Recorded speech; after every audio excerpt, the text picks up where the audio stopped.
and subscribe, and my stories will thrive. Welcome to another video by the Blue Tongues of Hell for some more Hildar Chronicles. This 19th chapter is called Daughter of the Mist.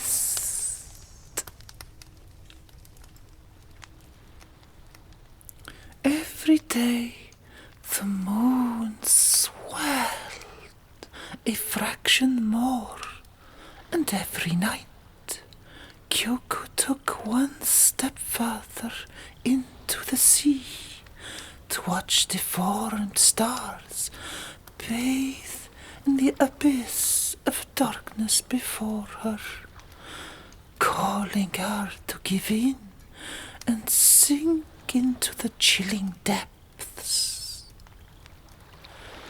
Her round belly was gradually shrinking, and soon that Niji would be just a sad dream.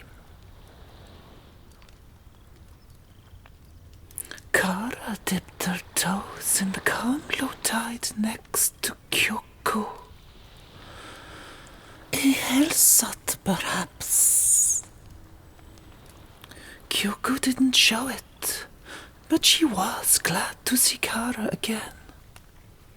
The fox had been there for her in desperate times, when she was locked away to rot in a woodland dungeon.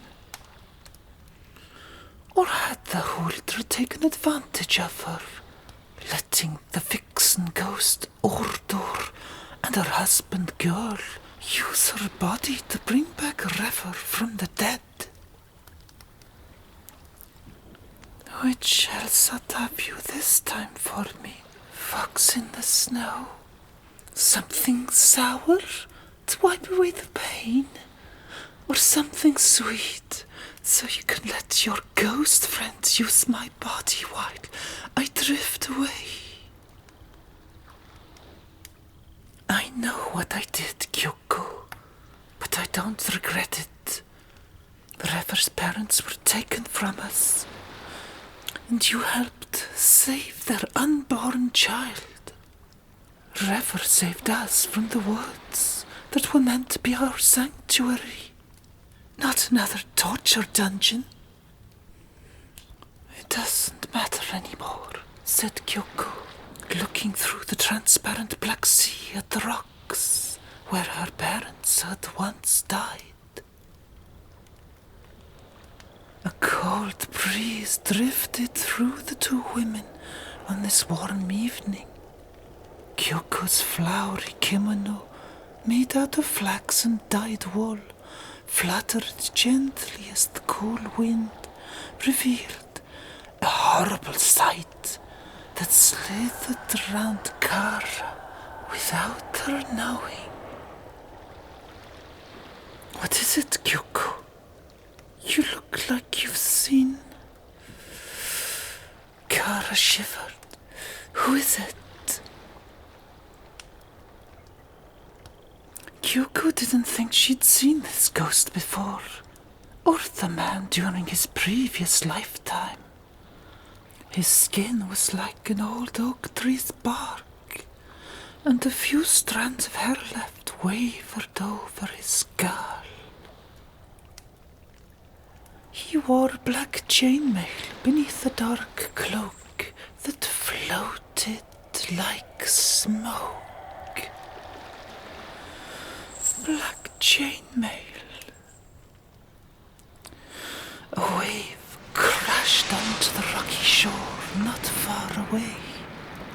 Kyoko remembered the man who'd held Estrid on a leash above Moon Castle's walls when they had returned from the Nibelungen Mountains. Of course it was him, back to inflict more pain. It's you, isn't it? Kyoko said, digging her nails into her palms. Gunnar floated through Kara and slid over to Kyoko, who stamped her foot in the sea and warned him to stay away. Why the sad face? Did I do something to offend you? Said Gunnar sardonically.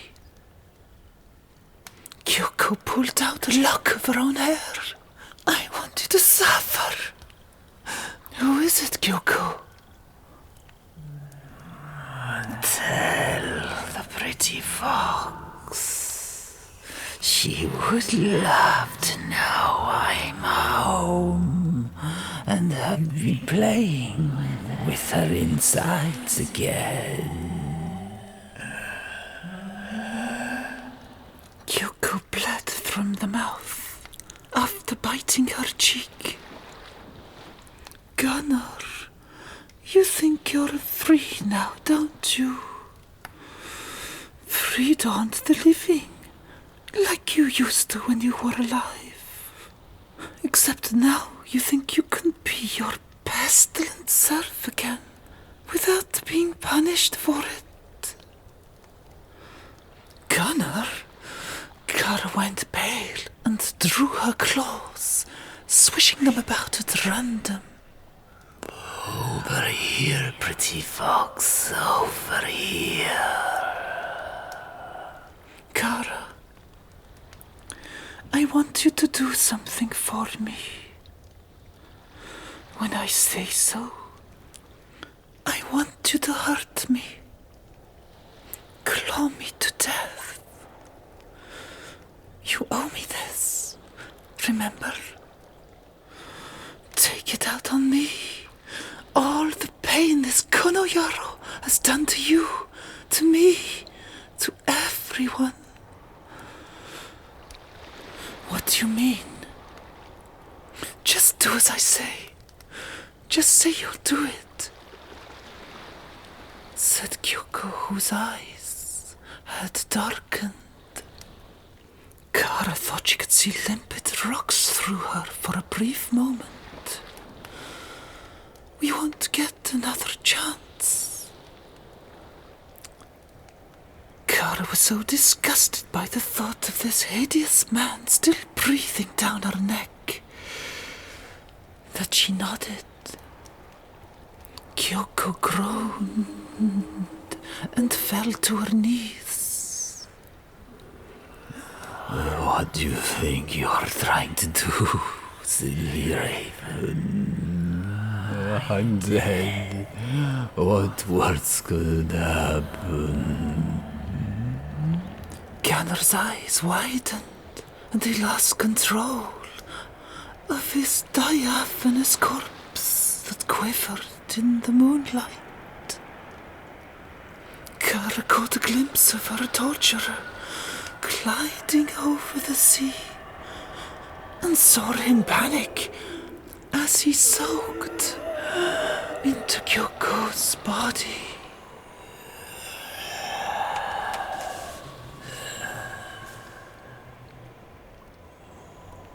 We meet again, said Kara, spreading her claws like a fan. Kyoko moaned and cracked her neck and shoulder blades by twisting her body.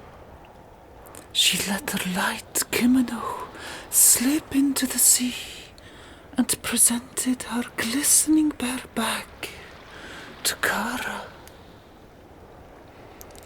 How disgusting it was to feel someone else blend into her muscles and nerves. It was cold, like the flesh of a dead fish slit in two, and she could feel the stranger squeezing into her spine, trying to push her out and strangle her mind. Do it, Kara. I don't know how long I can imprison him. He's trapped in my body. Don't worry about me. I am already gone. Kara felt sad for this human who had lost 2 children because of this snake. The offer was also too tantalizing to resist, and she saw herself dig her scarlet claws into Kyoko's soft skin. Again, he can't stand the humiliation. He feels every lash. The Huldra wasn't hard to convince, and she struck Kyoko once more, leaving 3 deep cuts from the shoulder to the lower part of her spine. Again, whispered Kyoko, dropping a tear into the sea. Kara felt her own body being cut open by Gunnar. She saw him wrap someone else's intestines around her neck while the other person died. She didn't hold back and slashed Kyoko's bloody pale skin with all her might. Kyoko lifted her chin and whined. Punish him, Kara. Punish him until he dies 1,000 deaths. The vicious wounds and bespeckled blood gleamed in the moonlight, and the intoxicating metallic smell blossomed in Kara's nostrils. The aroused Drog lashed out again and again until Kyoko's whimpering ceased, and she fell face forwards into the water. Gunnar oozed out of Kyoko's body like grey pus, and yowled in agony as he scarpered into the night. Kara thought she saw the vile spirit disappear into the darkness and splash the incoming waves in anger. What have I done? Kara lost her bloody claws and blood-stained fur and pulled Kyoko's head out of the seawater. Surprisingly, Kyoko gasped for air and slapped the Huldra hard across the cheek. I told you to kill me. Why did you let me live? She wailed. I know. I understand. He didn't pay for all his crimes. But we did give him a proper flogging. Didn't we? I hope hell awaits him. He won't be coming back. Let me tend to your wounds, Kyoko. Nobody understands what it's like. Leave me alone. Please, come to the castle with me. I have a few hellsots left. Think of your other child. Joke on your evil hellsots, vixen. I said leave.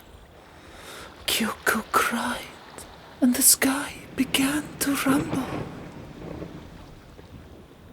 Kara couldn't recognize the brave woman she had once met in the woodland shrine. This poor soul was wrapped in a shroud of grief. As she walked away, Kara looked back and saw Kyoko pick up her soaking wet kimono. Kyoko painfully slipped her arms into the sleeves and sobbed. She tied 2 knots to hide her moonlit breasts. Beneath the floral design she had sewn last spring, while the twins played war on the beach. Your war is done, dear Pegor, and so is mine. Sleep well.